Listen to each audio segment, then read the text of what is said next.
One of the comments that we got from a lot of people who read the script was that they couldn't believe that Vivian wrote the script because when you meet her in person and you read the thing, it just doesn't seem like somebody like her could write such a thing. Vivian is an exceptional storyteller, and she sews all our ideas together into an entertaining film. After completing the script, I knew that we had something very strong and very, very solid.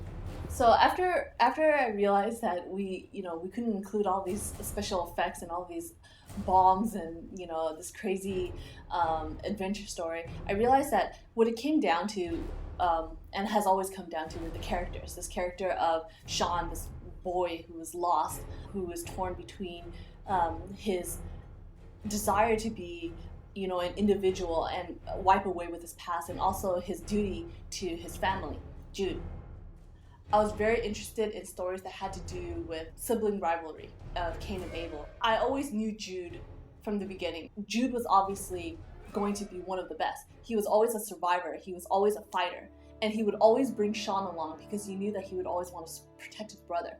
What I wanted to show was a boy who was forced to become a man early on, having to protect his brother, and embodying a kind of love but also jealousy. Sean just couldn't take it anymore. He didn't want to follow Jude's footsteps. Sean's inner turmoil comes from whether he should confront Jude face to face or try to find a solution otherwise. I wanted to include in this group of legendary fighters a guy who was just so much better than everyone else, not just in his fighting, but also in his character and his personality. He would be a very noble character, and that character would be Vitor. We also wanted to bring in his little brother Cain, who would serve, the two of them serving as a foil for Jude and Sean as the story develops. And also in that group, Sentenza, who was in a lot of ways the more witty tag-along of the group, but also a very, very skillful fighter. Elsa is Sean's motive. He finds a kinship and a bond with her that he can never find with anyone else. She questions the world of the White Wall, like Sean. She feels the repercussions of the White Wall and the VX2, and was adopted at a very early age. Her adopted parents soon passed away, and she was brought up by her adopted grandfather. As Sean and Elsa gets closer and closer, we see that Dr. Ley seems to be the barrier of what separates them. Sean's relationship with Elsa gets stronger. When everyone else seems to forget about the White Wall, Elsa continues to question it. It's Elsa who begins to help Sean to try to find the cure for the VX2. The one thing that made Elsa and Sean unite was both of their desires to break free from this corrupt society that they were living in.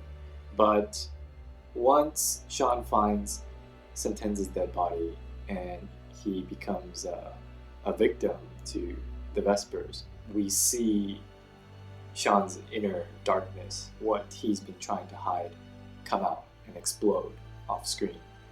It's very sad that he had to leave everything that he's built in the past years because he couldn't escape who he really was. What attracted me to the character of Dr. Ley, I think, was the art that the character offers. From an actor's perspective, characters that go from one extreme to the other throughout the course of a play or a film are, I think, the most challenging and certainly the most fun to play. Dr. Ley is one of those characters. He starts off as a man completely in control, or we think he's completely in control. Then we see the cracks start to show as he realizes that his security is not as tight as it should be. He's being let down left, right, and center. And then in the end, his entire world falls apart.